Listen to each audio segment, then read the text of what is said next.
Bonjour.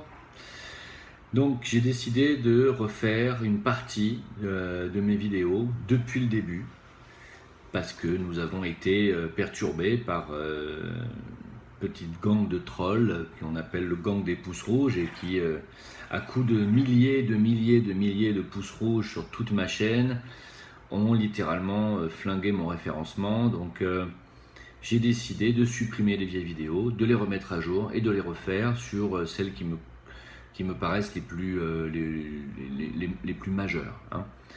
Donc je vais recommencer depuis le départ en faisant une vidéo sur la maçonnerie pour essayer de remettre un petit peu aussi les pendules à l'heure sur ce qui se dit et ce que tout le monde pense de la maçonnerie. Et comme de toute façon les humains ne sont pas suffisamment curieux pour s'intéresser aux choses par eux-mêmes, je parle de manière globale toujours, hein, ne prenez pas les choses pour vous. Donc ils ne se renseignent pas sur ce qu'est la maçonnerie, sur depuis combien de temps elle existe. Donc je vais faire une petite vidéo là-dessus, dans les limites de mes connaissances bien entendu. Alors ce qu'il faut d'abord savoir, c'est que il existe deux maçonneries, hein. Une maçonnerie opérative qui est très ancienne et une maçonnerie dite spéculative qui date du XVIIIe siècle en ce qui concerne la France. Voilà, donc en fait il faut bien distinguer les deux parce que la maçonnerie opérative, celle qui est ancienne, date de l'époque égyptienne, hein, et c'est une maçonnerie qui était surtout axée sur la géométrie sacrée et l'architecture, les tailleurs de pierre, la construction des temples, hein. Vous savez qu'en Égypte, si vous n'avez pas encore visité ce pays extraordinaire, la grande majorité des temples égyptiens et des constructions sont faits à partir de géométrie sacrée, et c'est pas la pyramide de Khéops qui va me faire mentir. Allez-y, vous verrez, c'est un pays extraordinaire sur le plan architectural. Et donc il y avait bien entendu à l'époque des initiés, hein, des personnes qui étaient initiées à la géométrie sacrée, à la connaissance ancestrale. Qui étaient ces personnes? Ça restera une grande question. On parle quand même d'une époque qui remonte à 4500 ans, à partir de maintenant. Je veux dire, 4500 ans en arrière, on était quoi en France? La France n'existait pas, on était des barbares, et on parle d'une époque où une civilisation construisait des temples à base de géométrie sacrée, hein. Il faut bien remettre les choses dans leur contexte. Ceci en dit long sur le fait que, bien entendu, à cette époque-là, les hommes n'étaient pas aussi barbares qu'on veut bien le dire. Il y avait des civilisations déjà avancées, hein, et des civilisations qui avaient un savoir architectural entre autres, hein, mais on peut supposer que s'ils avaient la faculté de construire des temples à base de géométrie sacrée, c'est qu'ils avaient une connaissance dans pas mal de domaines aussi, hein. Comme vous pourrez le constater sur certains temples égyptiens, notamment, si ma mémoire est bonne, je ne sais plus si c'est Edfou. Il va falloir que c'est pas très important, mais il y a un temple où vous verrez tous les outils de chirurgie utilisés à l'époque, hein, je parle d'il y a 4500 ans, et vous verrez qu'ils avaient les mêmes outils que ceux qu'on utilise aujourd'hui, bistouri, pince, voilà. Donc c'était une civilisation avancée, hein, l'Égypte antique. Et parmi cette civilisation avancée, il y avait des castes, il y avait ce qu'on appelle aujourd'hui des sectes, mais en fait qui sont des mouvements, hein, des mouvements spirituels, fraternels. Et parmi ces mouvements fraternels, il y a eu la naissance des Frimicènes. Alors Frimicènes, ça s'écrit P-H-R-E-E, plus loin, Mycène, M-I-2-S-E-N, d'où découle le mot franc-maçon. Frimicène veut dire littéralement les enfants de la lumière. Alors on peut après extrapoler sur tous les termes repris à partir de cette expression, les enfants de la lumière, les illuminés, les illuminati, ce que vous voulez. Dès que ça concerne la lumière, on est vraiment dans la maçonnerie, et on est aussi dans l'esprit luciférien, bien entendu. C'est à ne pas confondre avec le satanisme, s'il vous plaît. Merci de mettre Satan de côté dans cette histoire. Il s'agit bien d'un enseignement luciférien qui, en ce qui me concerne, et vous le savez, a toujours été considérée comme la connaissance pure et dure. Hein, c'est-à-dire que Lucifer vient pour nous apporter une connaissance, je l'ai déjà dit, et cette connaissance, elle est dans tous les domaines, que ce soit technologique, architectural, médical, et c'est surtout pour nous faire prendre conscience que Lucifer apparaît dans l'histoire de l'humanité. Lucifer qui, jusqu'au IIe siècle après Jésus-Christ, n'a jamais été considéré dans aucune civilisation comme le double de Satan ou comme un être maléfique. Jamais. Il n'est considéré comme tel qu'après le IIe siècle après Jésus-Christ, à la fondation de l'Église d'ailleurs catholique, enfin, ce qui pour moi est une manipulation de l'histoire. Lucifer est un être qui vient nous apporter la connaissance, et il l'a apporté à travers les civilisations qui ont construit des choses immenses, comme la civilisation égyptienne, et il a placé sa connaissance à travers des groupuscules, que ce soit donc dans l'Égypte antique à travers les grands constructeurs de temples, qui étaient donc les Phrimicènes, hein, suite à quoi, après, on retrouve encore cette connaissance dans la civilisation grecque, également, dans son architecture, mais aussi dans son enseignement, chez Platon, chez Socrate, on retrouve ça. Hein. Et d'ailleurs, on retrouve un peu des enseignements similaires dans la franc-maçonnerie d'aujourd'hui. Dans certaines obédiences, on retrouve encore de l'enseignement platonicien. C'est normal. Tout ça, ça participe, ça vient du fait que l'initiateur de cette connaissance, à la base, est le même, c'est Lucifer. Hein. Il faut bien comprendre. Alors quand on dit ah blablabla, alors j'entends dire la maçonnerie est luciférienne, mon Dieu, ils ont des cornes sur la tête. Non, on ne parle pas de Satan. Lucifer est un ange, voire un archange. On ne parle pas du tout de la même chose là. C'est là qu'il faut remettre un peu les pendules à l'heure. Hein. C'est pour ça que moi je parle. Hein. Je viens pour ça. Hein. Quand je dis je viens pour ça, je suis venu sur Terre pour ça. Hein. Pour apporter une partie de cette connaissance. Il faut savoir que c'est pas pour parler de moi principalement, mais je fais partie de ces êtres qui viennent pour apporter une partie de la connaissance. J'en détiens une petite partie, c'est sans prétention aucune. C'est comme ça que les lamas tibétains me reconnaissent et qui m'ont donné le nom de l'Obsang Pandru, qui veut dire l'accomplissement de l'intelligence, qui est justement l'intuition et la connaissance. Hein. Donc je viens pour ça, remettre un peu les pendules à l'heure. Je découvre aussi mon chemin au fur et à mesure que j'avance, hein, comme tout le monde. Et il est très important pour moi aujourd'hui de remettre les pendules à l'heure dans beaucoup de domaines. Hein. Alors, en ce qui concerne la maçonnerie, donc vous avez cette maçonnerie opérative qui est celle donc, qui a permis à la franc-maçonnerie antique, ancienne, de construire les temples sacrés. On retrouve cette histoire après dans l'histoire du peuple hébraïque avec l'histoire de Hiram, hein, qui a construit le temple de Salomon, qui était un temple construit à base de géométrie sacrée. Hiram, donc, qui était un grand maître franc-maçon, hein, l'ordre franc-maçonnique opératif de l'époque, qui découlait des Phrimicènes. Hiram assassiné par 2 de ses disciples parce qu'il voulait passer au stade supérieur beaucoup plus rapidement et il voulait avoir les connaissances révélées et seulement gardées secrètes pour les hauts initiés. Donc Hiram se fait assassiner par 2 de ses disciples.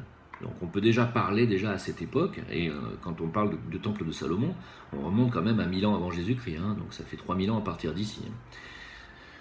On peut déjà parler dès le départ, dès 3000 ans en arrière, d'infiltration déjà de la maçonnerie.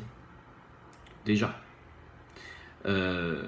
Ensuite, on retrouve cette maçonnerie et cette connaissance un petit peu partout, dans l'Arche d'Alliance. Elle est passée d'entre les mains du peuple hébreu, bien entendu. Et puis, on la retrouve en Grèce. Bon. Mais en fait, il faut savoir qu'on la retrouve surtout en 1717, si ma mémoire est bonne, en Irlande avec le temple écossais, le rituel écossais, et c'est en Angleterre, donc en Grande-Bretagne, qu'on va avoir la naissance des premières loges maçonniques au XVIIIe siècle. Et ça va arriver en France quelques années plus tard, et on va appeler cette maçonnerie non plus opérative cette fois, parce qu'elle ne sert plus seulement des intérêts architecturaux, mais également idéologiques. Hein. Et donc, elle va passer de opérative, c'est-à-dire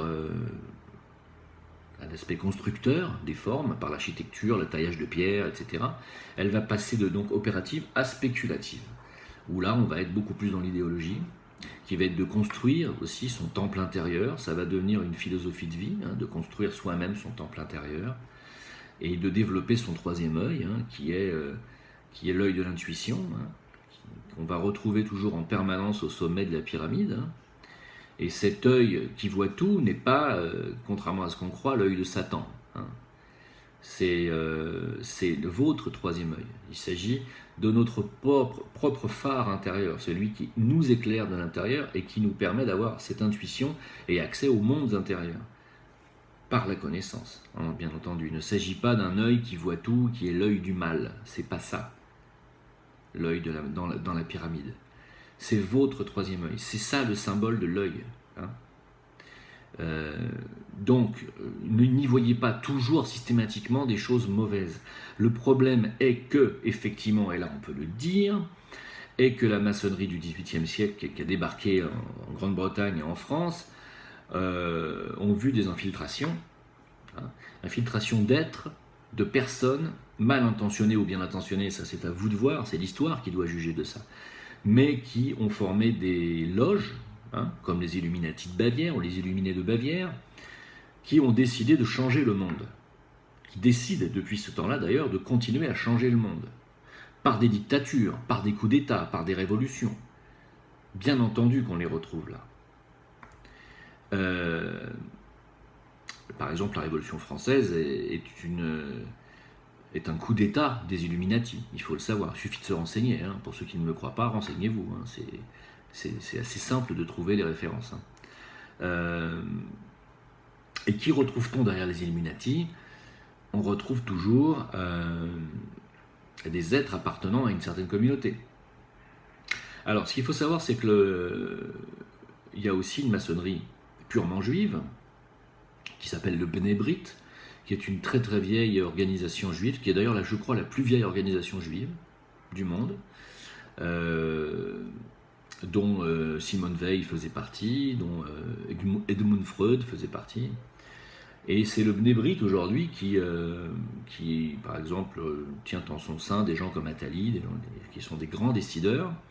Et le Bnei Brit aujourd'hui est en fait la loge des loges, c'est la loge qui donne ses ordres aux autres loges politiques. Alors vous allez me dire, toute la maçonnerie aujourd'hui est infiltrée. Non, il y a des loges maçonniques, il y en a des centaines de loges maçonniques. Il y a des loges maçonniques qui ne sont absolument pas politiques et qui n'ont pas pour but de changer le monde, qui ont pour but de travailler sur soi, de se regarder intérieurement, de s'introspecter et d'essayer de faire de vous des hommes meilleurs.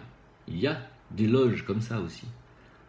Donc ne jetez pas le bébé avec l'eau du bain, comme on dit.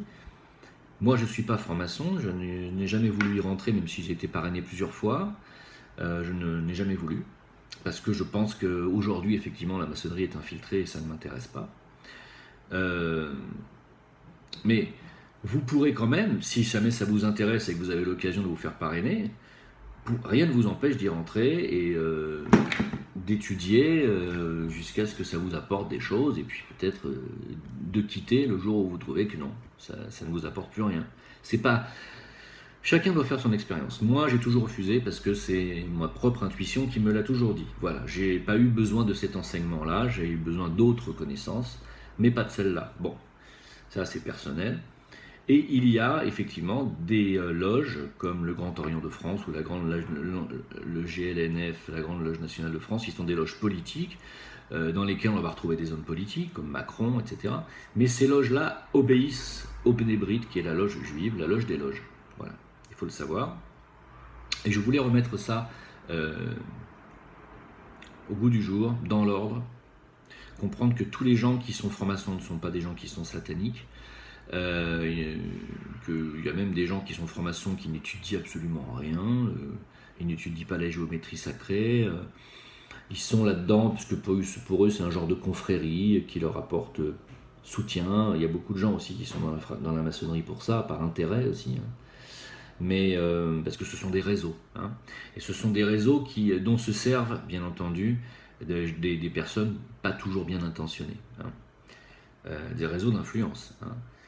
Alors évidemment, il y a encore une partie de cette maçonnerie qui est opérative, c'est-à-dire il y a encore une partie de cette maçonnerie qui, à la Renaissance et à la Révolution française et américaine, hein, en 1776, ont vu la naissance des grandes villes, Washington, etc. On va retrouver cette maçonnerie, cette géométrie aussi dans les avenues, la construction des avenues, des ronds-points, des grands ronds-points comme les Champs-Élysées et la place de Charles de Gaulle.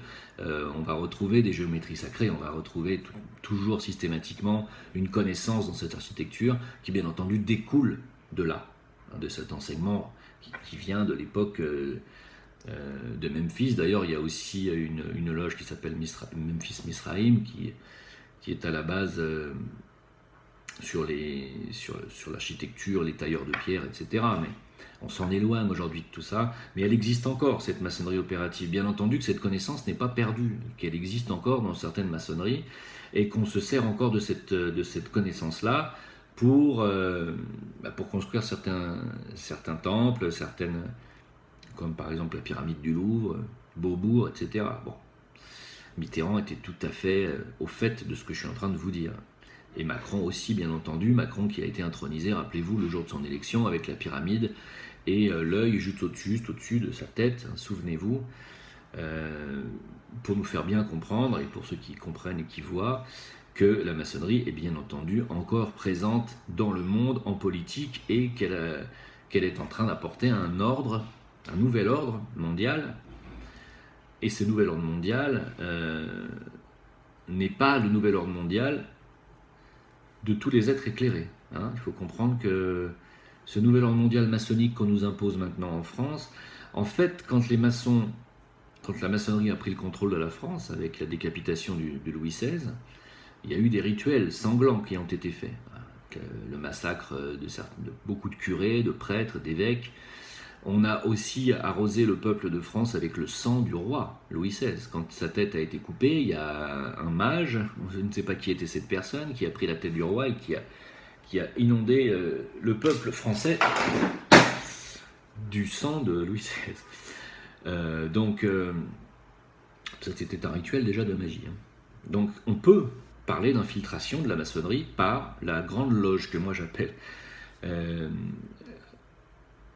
la loge matérialiste, qui n'est pas une loge maçonnique, mais qui est un ordre d'êtres qui sont des êtres qui ont voué leur âme et leur existence à la matérialité, au pouvoir que procure la matière, l'énergie sexuelle, et c'est ce qu'on appelle les frères de l'ombre, hein, c'est-à-dire les gens qui vivent ici-bas et qui ont le pouvoir ici-bas sur cette terre, dans cette troisième dimension. Cet ordre noir avait infiltré le Troisième Reich, avait infiltré donc l'Allemagne, avait infiltré la Russie communiste, avait infiltré, elle s'infiltre partout, elle s'infiltre au Vatican, elle s'infiltre dans l'islam, elle s'infiltre dans le judaïsme aussi, il ne faut pas croire, et elle s'est infiltrée bien entendu dans la maçonnerie. Voilà. Et cet ordre noir est un ordre qui veut établir un nouvel ordre mondial noir, basé sur le contrôle du peuple et sur, bien entendu, l'avènement de la technologie qui remplacera l'humain. Hein. C'est un ordre satanique, comme vous pouvez l'appeler. Hein, et aujourd'hui, malheureusement pour la franc-maçonnerie, elle est passée de luciférienne, c'est-à-dire avec la connaissance architecturale, entre autres, à satanique, c'est-à-dire qu'elle va maintenant prendre le contrôle des âmes, hein, par l'avènement d'un nouvel ordre mondial qui ne veut pas du bien à l'humanité. Il faut bien comprendre, hein, qui veut nous mettre en esclavage, hein, donc qui veut détruire tous les ordres moraux religieux. Hein. Donc effectivement, c'est aujourd'hui un peu le but de cette maçonnerie qui dirige, mais ça n'est pas le but de toutes les loges maçonniques, et ça n'est pas le but initial de la maçonnerie, celle qui est opérative et qui découle de la géométrie sacrée et de l'enseignement luciférien, comme je viens de vous l'expliquer. Voilà. Donc je voulais faire cet aparté, je voulais refaire cette vidéo, j'espère que c'est clair en ce qui vous concerne. L'idéal de la maçonnerie actuelle qui obéit au pnébrite est bien entendu de faire de l'homme un esclave qui ne pense pas par lui-même, qui est un parfait outil pour le marché du travail et qui ne doit plus avoir accès non plus à la famille, à l'enfantement par le biais du schéma papa-maman. Hein. On va vouloir faire des matrices artificielles, on va vouloir faire que l'enfant ait sa propre autonomie sexuelle le plus tôt possible, décide pour lui-même le plus tôt possible et soit finalement malléable par l'état profond le plus tôt possible et se détache le plus possible de l'influence des parents. Voilà ce que veut ce système actuel. C'est un système satanique, bien entendu, qui commence par pervertir les enfants, comme on l'a toujours fait, hein, que ce soit dans la malbouffe par McDonald's qui s'est intéressé aux enfants en premier, ou que ce soit... on commence toujours par l'enfance, c'est l'éducation qui prime, et on va pervertir nos enfants maintenant de plus en plus. Et tout ceci découle bien entendu d'un idéal qui est un idéal maçonnique, mais qu'on peut appeler maçonnique noir, que moi j'appellerais pas maçonnique lumineux cette fois. C'est-à-dire que toutes ces personnes qui se revendiquent d'être des êtres illuminés, pour moi, n'ont plus rien à faire dans la maçonnerie. Quelqu'un qui est dans la lumière ne peut plus être dans la maçonnerie à l'heure actuelle, je n'y crois plus. Hein. Voilà. À bien différencier la maçonnerie qui est judaïque à la base, même si elle est égyptienne, elle a quand même toujours un rapport très étroit avec le judaïsme, à bien distinguer la maçonnerie de la Rose-Croix qui est totalement chrétienne, hein.